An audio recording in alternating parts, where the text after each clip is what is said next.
할렐루야. 오늘은 창세기 21장 1절에서 7절까지의 말씀으로 성령님을 쫓는 삶과 인내라는 제목으로 말씀을 나누도록 하겠습니다. 우리가 성령 하나님을 따라 살아가게 되면 분명 진리로 나아가게 되고 예수 그리스도의 영광을 드러내는 삶을 살게 된다고 성경은 말씀하고 있습니다. 이것이 신자가 추구하는 성공적인 삶의 목표, 목적이 아니겠습니까? 그런데 성령님을 쫓아가기 위해서는 또 필요한 것이 있는데 그것은 바로 인내가 필요하다는 것입니다. 이것이 오늘 같이 묵상할 말씀의 주제입니다. 오늘 말씀을 통해서 하나님의 이끄심을 따라가는 아브라함과 아내 사라의 우여곡절을 보게 될 것입니다. 아브라함을 아브라함으로 사례를 사라로 이름을 바꿔 주시는데 오늘 말씀을 전하면서는 구분하지 않고 바뀌어진 이름 아브라함과 사라로 부르도록 하겠습니다.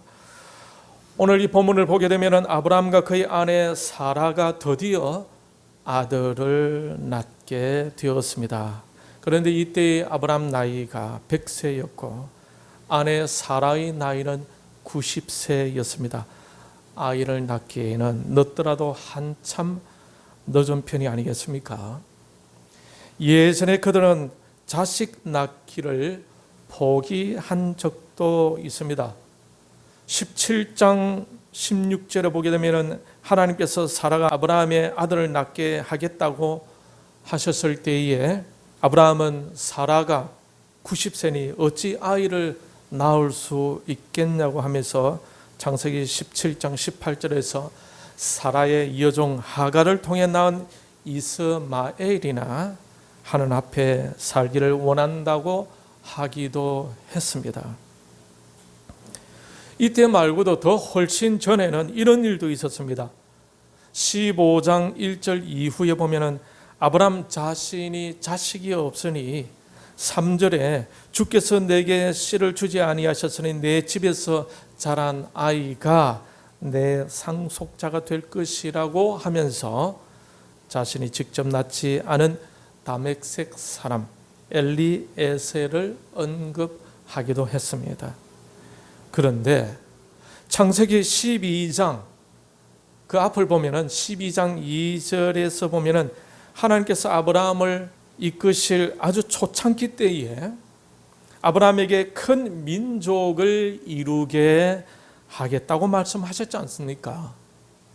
세월이 지나면서 아브라함은 그 하나님의 약속의 말씀을 잊어버리고 키우고 있던 다메섹 사람 엘리에셀을 상속자로 생각하고 있었던 것입니다.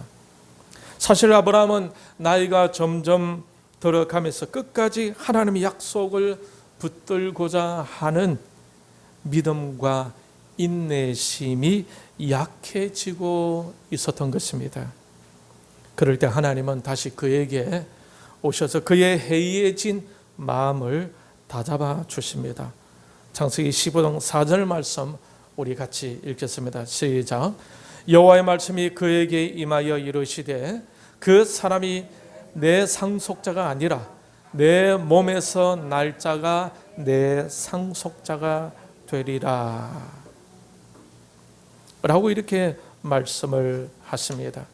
하나님께서 믿음이 약해진 아브라함을 격려해 주시며 약속에 대한 소망을 끄지지 않도록 친히 오셔서 간섭해 주셨던 것입니다. 15장 5절 보게 되게 되면은 또 같이 읽겠습니다. 시작. 그를 이끌고 밖으로 나가 이르시되 하늘을 우러러 무뼈를 셀 수 있나 보라. 또 그에게 이르시되 내 자손이 이와 같으리라. 이때 15장 6절을 보게 되면은 아브라함이 여호와를 믿었다라고 하고 있습니다. 그런데 그 믿음도 세월이 지나면서 또 약해지는 것을 볼 수 있어요. 16장 1절을 보게 되면 아브라함의 아내 사라가 아직도 출산하지 못하고 있습니다. 그럭저럭 세월은 10년이나 흘렀습니다. 아이는 전혀 생길 기미가 보이질 않습니다. 그러자 아브라함의 아내 사라가 생각해낸 한 가지 묘책을 꺼내 놓습니다. 하나님이 자식을 주지 않으시는 할 수 없이 하나님의 방법이 아닌 인간적인 방법을 사용하겠다는 것이었습니다. 그것은 사라의 여종 하갈을 통해 아이를 갖는 것이었습니다. 그래서 이스마엘이 태어나게 됩니다. 하나님이 제시하신 방법이 아님에도 불구하고 아이가 없어 하도 답답하니까 그들은 일을 저지른 거예요. 창세기 17장 6절에 보면은 하나님께서 또 나타나셔서 그에게 이렇게 말씀하십니다. 같이 읽겠습니다. 시작. 내가 너로 심히 번성하게 하려니 내가 너에게서 민족들이 나게 하며 왕들이 너에게로부터 나리라. 내가 내 언약을 나와 너 및 내 대대 후손 사이에 세워서 영원한 언약을 삼고 너와 내 후손의 하나님이 되리라. 이 말씀은 무슨 말씀입니까? 아브라함의 아내 사라가 생각해낸 인간적인 이 방법은 하나님께서 계획하신 것이 아니다라는 것입니다. 저 여종 하갈로 인해 낳은 그 아들은 하나님께서 주고자 하셨던 바로 그 아들이 아니다라는 것이죠. 하나님은 계속해서 아브라함의 아내 사라를 통해서 아이를 갖게 하여 민족을 이루겠다고 하시는 겁니다. 17장 16절 말씀 같이 또 읽겠습니다. 시작. 내가 그에게 복을 주어 그가 내게 아들을 낳아주게 하며 내가 그에게 복을 주어 그를 여러 민족의 어머니가 되게 하리니 민족의 여러 왕이 그에게서 나리라. 이때 그는 누굽니까? 사라를 말합니다. 하갈이 아니에요. 사라. 이때 사라의 나이는 90세였죠. 여러분이 사라라면은 조금 전에 하나님 말씀하신 그 말씀이 곧대로 들렸겠습니까? 17절의 말씀을 보게 되면 아브라함과 사라가 자식을 이미 포기하고 있음을 알 수가 있습니다. 이렇기 때문에 이스마엘을 상속자로 삼고 하늘 앞에 살기를 원한다고 했었던 것입니다. 그렇지만 하나님은 19절에서 또 이렇게 말씀하시죠. 하나님이 이르시되 아니라 내 아내 사라가 내게 아들을 낳으리니 너는 그 이름을 이삭이라 라고 말씀을 하십니다. 이번에는 태어날 아이의 이름까지 분명하게 들려주셨습니다.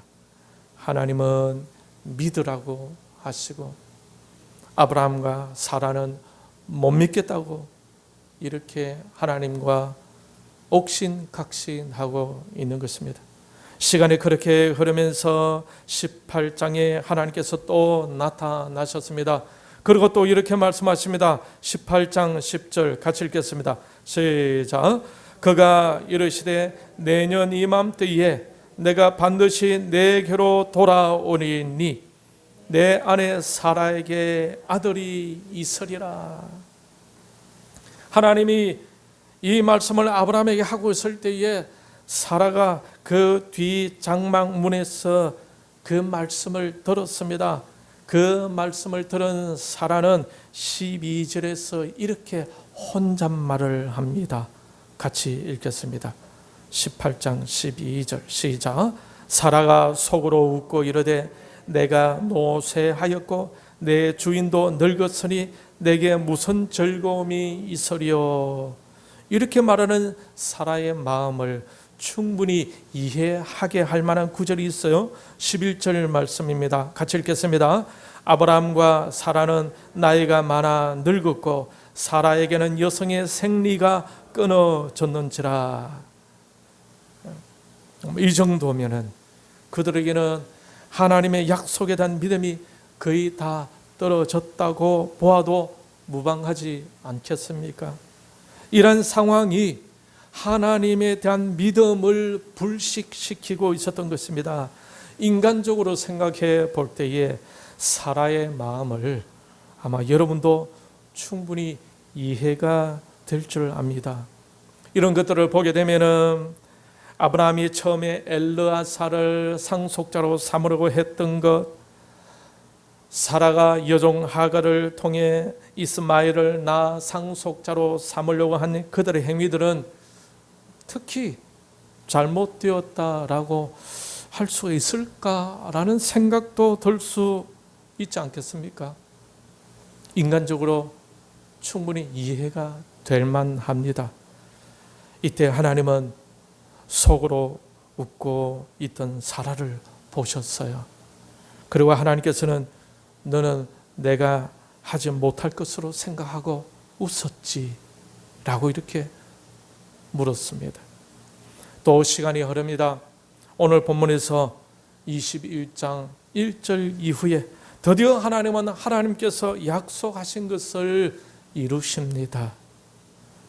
아브라함과 사라가 하나님의 말씀을 믿지 못하고 이런 방법 저런 방법 인간적인 방법을 다 써보았지만 하나님은 사라를 통해 아들을 낳아 주시겠다는 그 약속을 결국 성취하십니다. 여러분, 이 아브라함과 사라를 보면서 어떤 생각이 드십니까? 아브라함과 사라가 하나님의 약속을 붙잡고 끝까지 인내하고 기다렸더라면 얼마나 좋았을까 하는 생각이 들지 않습니까?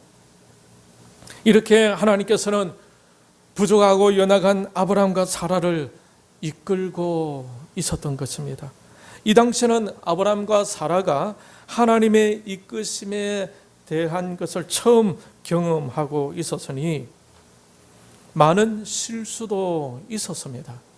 그러나 그럼에도 불구하고 하나님은 그들에게 찾아오셔서 계속해서 말씀을 주시면서 실수 많은 그들을 이끌어 주셨던 것입니다. 이 하나님께서 지금 동일하게 여러분도 이끌어 가고 계심을 믿습니다. 할렐루야. 여러분 믿으시지요? 네. 아브라함과 사라에게 필요했던 것이 무엇이었던 것 같습니까? 먼저는 하나님이 주신 말씀을 듣는 것이었습니다. 그 약속의 말씀을 들어야 받을 수가 있지 않겠습니까? 그리고 그 말씀에 대한 믿음을 가지는 것입니다. 그리고 세월이 흘러도 상황이 당장 그들이 원하는 대로 되어지지 않는다 할지라도 그들은 하나님의 약속의 말씀을 붙잡고 기다리고 인내했어야 했던 것입니다. 여러분도 상황과 환경에 흔들리지 말고 하나님의 약속의 말씀 꼭 붙들고 그 말씀을 이루실 하나님을 믿고 인내할 수 있기를 바랍니다. 할렐루야. 우리 옆에 있는 분에게 이 옆에 있는 분들에게 같이 인내합시다. 같이 한번 격려합시다. 시작. 같이 인내합시다. 여러분 인내하는 우리 주의 성도님들을 향해서 마음으로 격려의 박수를 보내고 그들을 위해서 기도하고 격려할 수 있기를 바랍니다. 할렐루야. 아브라함과 사라는 하나님의 이끄심을 처음 경험하기 때문에 하나님의 그 이끄심에 대한 확신이 부족해서 그들은 여러 실수들을 하기도 했습니다. 그러나 하나님은 그들의 부족함에도 불구하고 하나님께서 하신 그 말씀대로 그들을 이끌고 계셨던 것입니다. 우리가 하나님의 이끄심을 경험하고자 할 때에 가장 먼저 필요한 것은 무엇입니까? 말씀입니다. 하나님이 약속하신 말씀을 귀담아 들어야 합니다. 그리고 그 말씀을 마음에 새겨야 하는 것입니다. 그리고 그 말씀을 꼭 붙들고 기도하며 나아가야 하는 것입니다. 그리고 그 말씀이 이루어질 때까지 무엇이 필요합니까? 인내가 필요한 것이죠. 인내하면서 기다릴 수 있어야 하는 것입니다. 여러분은 하나님의 이끄심을 따라가고 계시지요? 혹시 아브라함과 사라처럼 지금 당장 원하는 일들이 이루어지지 않는다고 해서 육신의 생각에 빠지고 있지는 않습니까? 하나님 말씀을 쫓아가는 삶에 대한 가치를 잃어버리고 인간적인 방법들을 동원하고 있지는 않습니까? 하나님께서 택하신 하나님 백성들이 성공적인 삶을 살기 위해서는 하나님의 이끄심을 따라가야 합니다. 오늘날 이 시대에 하나님 백성들을 이끄시도록 보냄을 받은 분은 누구이십니까? 성령 하나님이시지 않습니까? 그 성령님이 신자들을 어디로 이끄십니까? 진리 가운데로 이끄십니다. 예수 그리스도의 영광을 드러내는 자리로 이끄십니다. 하나님의 은혜와 능력의 자리로 이끄시는 거예요. 그런데 그 영의 이끄심이 눈에 보입니까? 손에 잡힙니까? 그렇지는 않죠. 그렇다고 해서 성령의 이끄심이 없는 것은 아니다라는 것입니다. 보이지 않고 잡히지 않는다고 해서 신자는 성령님의 이끄심을 무시하거나 소홀히 해서는 안 되는 것입니다. 지난 우리의 삶들을 돌아보게 되면 그 당시 순간순간은 걱정과 염려와 고민으로 보낸 것 같은데 지나고 보니까 합력하여 선을 이루어 주시는 하나님의 그 이끄심과 도움이 있었음을 고백하게 되지 않습니까? 그것이 바로 하나님의 은혜인 것입니다. 그러니 신자에게는 그때그때의 환경과 상황에 의해 요동하기보다는 하나님의 약속의 말씀을 꼭 붙잡고 진리와 영광이라는 목표를 향해 묵묵히 인내하며 순종하며 나아가야 하는 것입니다. 인내가 필요한 거예요. 기다림이 필요한 것입니다. 하나님은 우리를 먼저 귀한 그릇으로 만들고자 하심을 기억하셔야 합니다. 세월이 필요하고 시련 속에서 훈련된 일꾼으로 만들어가고자 하시는 겁니다. 모세도 그랬고 요셉도 그랬고 다윗도 그랬습니다.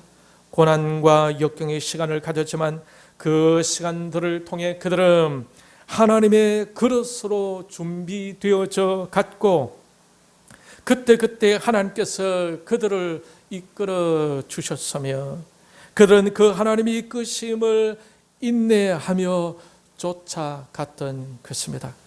하나님의 때가 될 때까지 인내하며 성실하게 훈련에 임하며 기다리고 있었다라는 것입니다. 이스라엘 백성들이 40년의 광야 생활을 다 보내고 가나안 땅에 들어갈 때 원망하고 불평하던 어른들은 갈렙과 여호수아를 빼고 아무도 들어가지 못하였지 않습니까? 준비되어야 들어갈 수가 있는 거예요. 준비되어야 쓰임을 받을 수가 있습니다. 훈련의 기간을 통과하여야 누릴 수가 있는 것입니다. 등을 준비한 열처녀 비유 여러분 아시지요? 아무리 등을 들고 있다고 해도 기름을 준비한 5 처녀들만 신랑을 맞이할 수가 있었지 않습니까? 하나님께서 약속의 말씀을 주십니다. 어떤 사람들은 그 약속의 말씀을 받기도 하고 또 어떤 사람들은 그 약속의 말씀을 받지 못하는 경우도 있습니다. 이 약속의 말씀을 받지 못하는 사람들은 해당되지 않습니다. 그러나 하나님으로부터 약속의 말씀을 듣고 마음에 새기고 그 약속의 말씀을 붙들고 끝까지 인내하는 사람들은 하나님의 이끄심 속에서 하나님께서 예비하신 그 축복, 그 축복의 땅을 밟을 수가 있는 것입니다. 중간에 인생의 풍랑으로 인해 약속의 말씀을 놓쳐서는 안 됩니다. 환경에 의해 아브라함과 사라처럼 인간적인 방법으로 나아가서도 안 됩니다. 끝까지 하나님께서 예비하시며 이끌어 주실 줄 믿고 하나님의 그 이끄심을 묵상하면서 한 걸음씩 한 걸음씩 인내하면서 말씀을 쫓아가야 하는 것입니다. 그러므로 우리는 매일의 삶 속에서 성령 하나님의 이끄심에 대한 기대감을 가질 필요가 있습니다. 성령 하나님의 이끄심에 대한 소망을 가지고 성령님을 조용히 묵상하면서 집중하며 기도하는 것이 대단히 필요한 것입니다. 성령 하나님께서 그러한 상황 속에서 어떻게 이끄실지에 초점을 맞출 수가 있어야 하는 것입니다. 성령님은 우리를 어디로 인도하신다고 했습니까? 진리 가운데로. 성령님은 우리를 통해 무엇을 나타내시기를 원하신다고 했습니까? 예수 그리스도의 영광. 그러니 지금 내가 진리 가운데로 가고 있는지, 말씀에 합당하게 살고 있는지, 예수님의 영광을 나타내는 삶을 살고 있는지, 하나님께서 어떻게 예배에 두고 계시는지를 조용히 묵상하며 인내하며 쫓아가는 시간이 필요한 것입니다. 그래서 여러분 바쁘시더라도, 때로는 어렵고 힘드시더라도 성령님께서 이끄시는 대로 내가 쫓아가고 있는지 묵상할 필요가 있습니다. 아브라함과 사라가 여러 번 하나님의 약속의 말씀을 들었지만은 시간이 지나면서 그들은 영을 쫓는 것이 아니라 육을 쫓고 있었습니다. 그러나 하나님은 하나님께서 말씀하신 것을 부족한 그들을 통해서라도 이루어 가셨다라는 것입니다. 이 하나님은 얼마나 감사합니까? 내가 부족하고 연약해도 그래도 나를 이끌고 계시는 그 성령 하나님을 생각해 볼 때에 우리는 감사하지 않을 수가 없는 것입니다. 그러나 여러분, 내가 부족하고 연약해도 나를 이끌어 가시는 그 성령 하나님께 감사해 보신 적이 있습니까? 이 시간 우리 같이 한번 감사합시다. 성령님 감사합니다. 시작. 성령님 감사합니다. 한 번 더 하겠습니다. 성령님 감사합니다.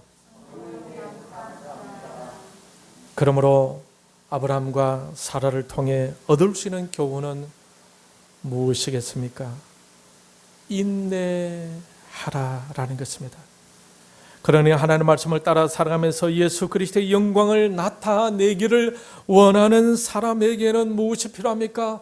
인내가 필요하다.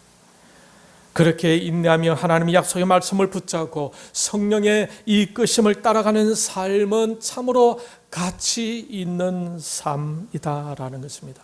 여러분, 이 가치를 잃어서는 안 될 것입니다. 괴롭고 힘들고 내 마음대로 일들이 되어지지 않을 때, 그때 조용히 성령 하나님을 생각해 나가는 것, 참으로 가치 있는 일이다라는 것입니다. 신자는 이러한 가치를 따라 살아가야 하는 것입니다. 하나님의 약속의 말씀을 담지 못하는 사람들은 자신의 유익을 쫓아 육신의 생각대로 육신의 일을 행하게 되지 않겠습니까? 그러나 성령님의 이끄심을 쫓아가는 사람들은 하나님의 말씀을 받은 자들입니다. 하나님의 약속을 마음에 품은 자들이에요. 그들은 때로는 실수는 하더라도 하나님께서 그들을 이끌어 가시고 그 이끄심을 사모하는 자들이다라는 것입니다.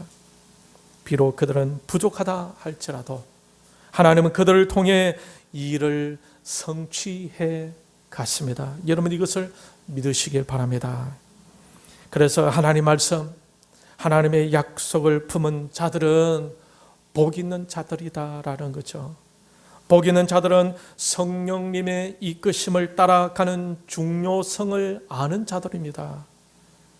성령님의 지배하심과 성령님의 다스리심의 필요성을 아는 자들이다라는 거죠. 그래서 그들은 조용히 성령님의 이끄심에 집중합니다. 성령 하나님의 이끄심을 소원합니다. 그러면서 그들은 성령의 열매를 맺어갑니다. 왜? 성령님과 가까워지니까. 성령님과 친숙해지니까. 성령님과 친숙해진다는 것은 곧 예수님과 친숙해진다는 거죠. 그러니 자연히 예수님을 닮아가게 되고 성령의 열매를 맺어가게 되는 것입니다. 그들의 삶을 통해서 결국 예수 그리스도의 영광이 나타나는 것입니다. 그들은 하나님이 이끌어 주신 것에 대해 감사할 줄 압니다.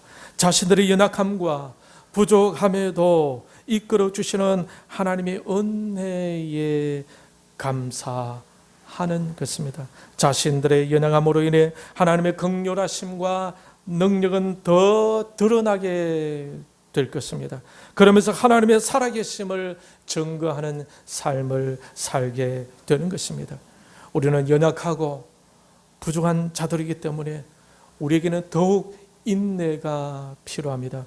그 인내하는 시간을 통해 하나님은 은혜를 담을 그릇들로 만들어 갔습니다. 그런데 하나님의 말씀이 없는 사람, 하나님의 약속을 담지 못한 사람, 말씀 속에서 이끄시는 하나님의 이끄심을 소망하지 않는 사람은 하나님의 그 위대하심을 경험할 수가 없을 것입니다.